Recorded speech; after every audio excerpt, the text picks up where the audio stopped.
If you're a man over 40, waking up exhausted every morning, your problem isn't age.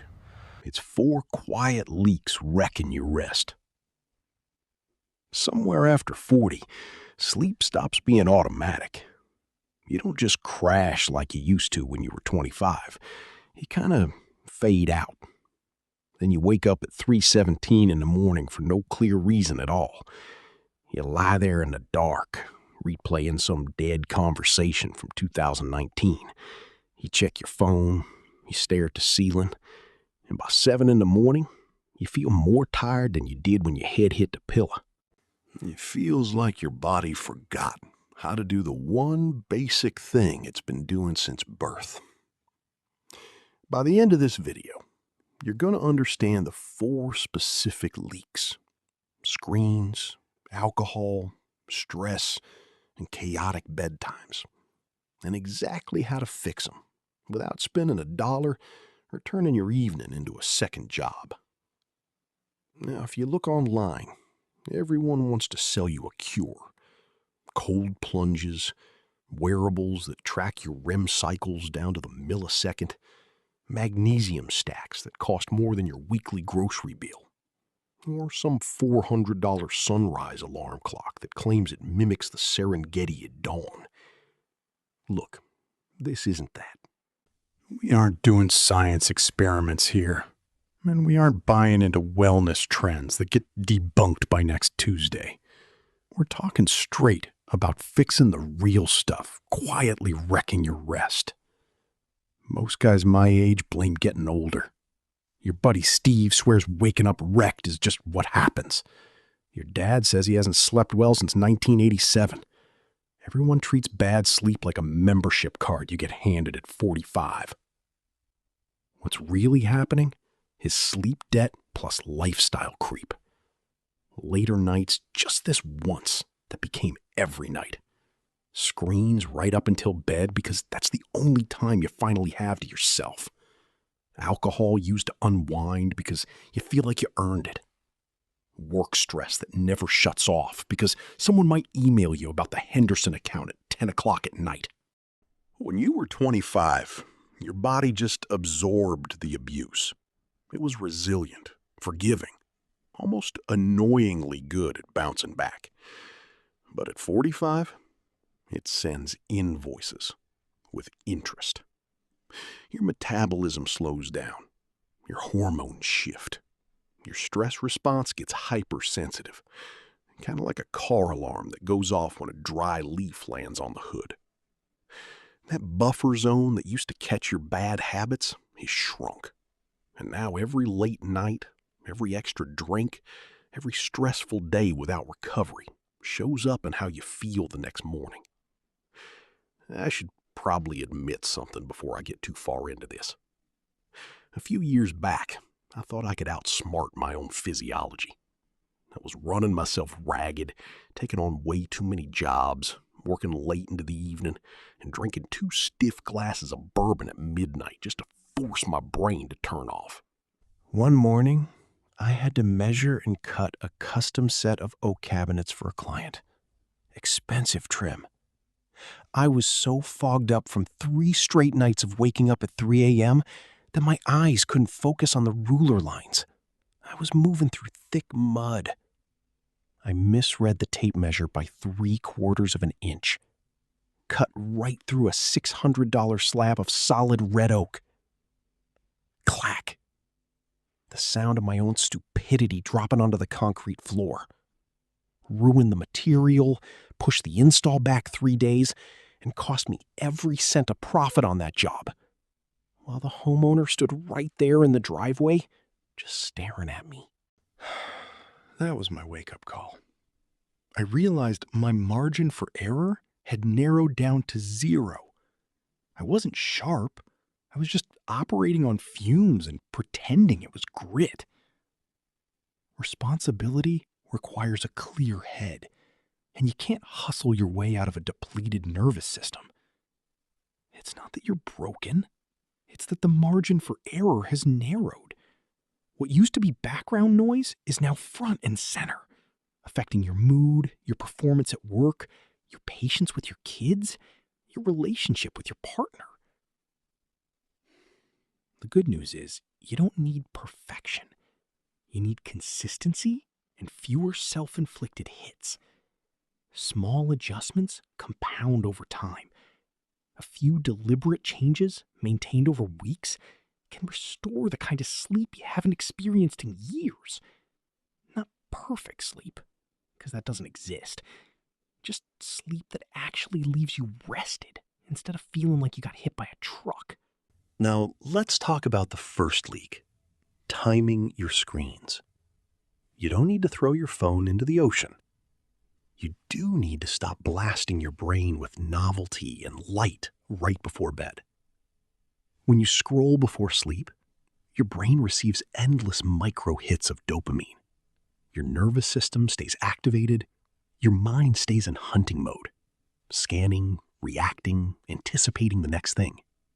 Even if the content is boring, the format itself is stimulating. Doesn't matter if you're checking email, watching reels, or reading news about inflation. It's all input, all stimulation, all interference with the wind-down process your body desperately needs. Think about it.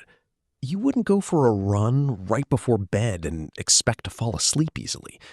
But somehow we convince ourselves that scrolling through Twitter arguments and Instagram highlights is relaxing. What actually works? Set a screen curfew, not a screen ban. 30 to 60 minutes before bed is enough. Switch to one boring activity at night.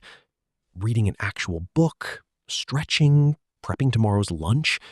Nothing scrollable. If you absolutely must use screens, dim them aggressively and avoid fast content. No TikTok, no YouTube rabbit holes about conspiracy theories or true crime. The problem isn't blue light alone, even though everyone wants to sell you orange glasses. It's stimulation. Your nervous system doesn't know the difference between Instagram and a casino. Both are designed to keep you engaged, alert, hunting for the next hit. The transition matters more than the rule itself. You need a buffer between the stimulation of the day and the stillness required for sleep. That buffer doesn't have to be elaborate. It just has to exist. A book, a conversation with your partner that's not about logistics, a few minutes of quiet where you're not consuming anything. And if you can't imagine life without screens at night, I get it. Start smaller. 15 minutes. No notifications. Airplane mode. Work up from there. The goal isn't deprivation. It's creating space for your nervous system to downshift, to signal that the hunting is over and it's safe to rest. Now let's talk about leak number 2, alcohol. Alcohol feels like it helps you sleep. It doesn't. It sedates you. There's a difference, and your body knows it, even if your brain doesn't want to admit it. That means you fall asleep faster, which feels like a win, but your sleep is shallower. You wake up earlier. You feel groggy, more anxious. That 4 a.m. panic spiral about whether you said something weird at the meeting, that's partly the alcohol wearing off and your cortisol spiking. For men over 40, alcohol hits harder because your recovery systems aren't as forgiving anymore. Your liver processes it more slowly. Your sleep architecture, those natural cycles of deep and REM sleep that actually restore your brain and body, gets disrupted more easily. What used to be a nightcap that knocked you out now fragments your sleep, spikes your stress hormones at 3 a.m., and leaves you staring at the ceiling with your heart racing for no apparent reason. You might not even realize alcohol is the problem because you still fall asleep fine. That's the sneaky part. Falling asleep isn't the same as sleeping well. The quality is what matters, and alcohol systematically degrades it. Here's the practical compromise. Cut alcohol on weeknights. If you drink, stop 3 hours before bed. Replace the habit, not just the drink. Tea, sparkling water, a walk around the block, playing guitar, anything that still feels like downshifting from the day. You don't have to quit forever. Just stop pretending it's helping your sleep. The ritual matters more than the substance. If you drink to mark the end of the workday, find another way to mark it. If you drink to relax, find another way to relax. The transition is the thing, not the alcohol itself. Once you experience a week of alcohol-free sleep, the difference is undeniable. You wake up clearer, calmer, actually rested. That feedback loop is more powerful than any rule someone else gives you. Now, leak number 3 shows up as spinning thoughts at midnight. Stress. If your brain lights up the second your head hits the pillow, that's not insomnia. It's unprocessed stress. And you can't solve that at midnight. Stress doesn't disappear just because you lie down. If you haven't given it an outlet during the day, it waits patiently. And the moment you stop moving, stop distracting yourself, stop doing, it rushes in like water through a crack. Your mind starts replaying the argument with your teenager about college applications, the tense meeting where Dave from accounting questioned your numbers, the financial worry you've been ignoring about retirement, the project deadline looming next week that you haven't really started. This isn't a sleep problem.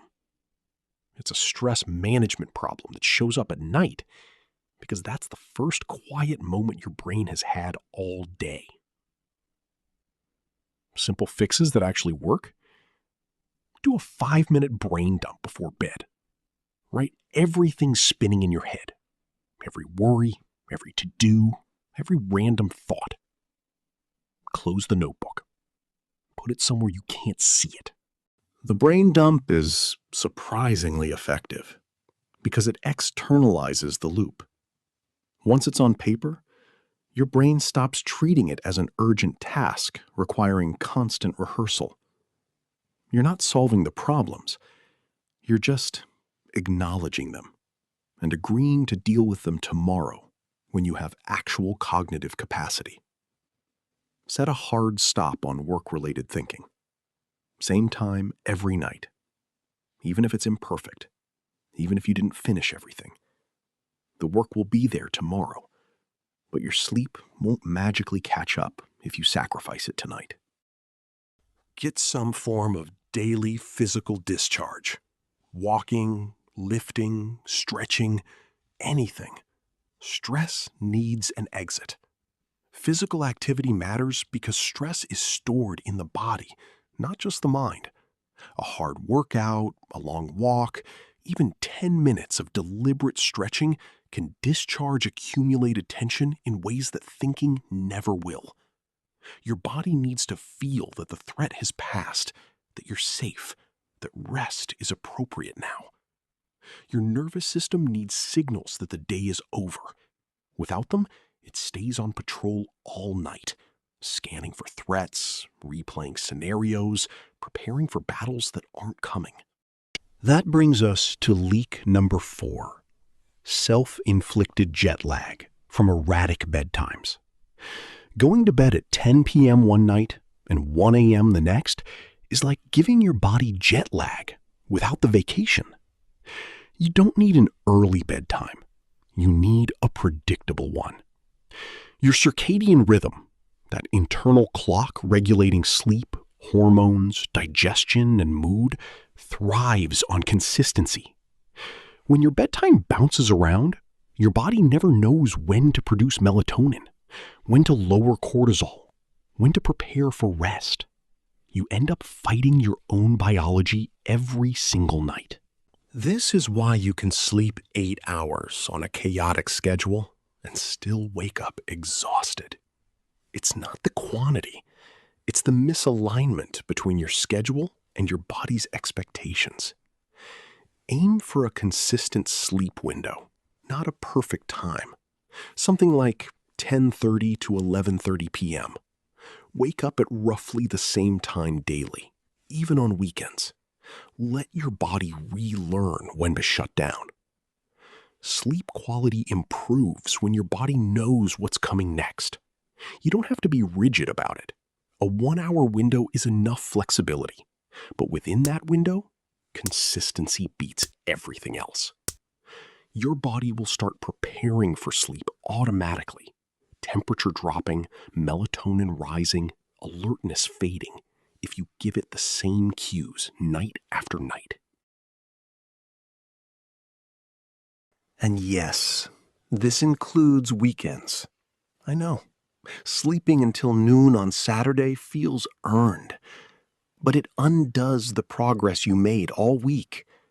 If you need more sleep, go to bed earlier. Don't shift the entire schedule and confuse your circadian rhythm like it's some kind of negotiable contract. Most men chase energy with caffeine, pre-workout supplements, motivation podcasts, the promise that if they just push harder, they'll break through the wall. Real energy comes from deeper sleep. Fewer night awakenings. Waking without dread or fog. Without hitting snooze 6 times and still feeling like you're moving through concrete. When sleep improves, everything else follows. Better workouts because your muscles actually recovered. Clearer thinking because your brain had time to clear metabolic waste and consolidate memories. Less irritability because your stress hormones aren't permanently elevated. More patience with your kids, your partner, yourself. You stop feeling like you aged 10 years overnight. Energy isn't something you generate through willpower or stimulants.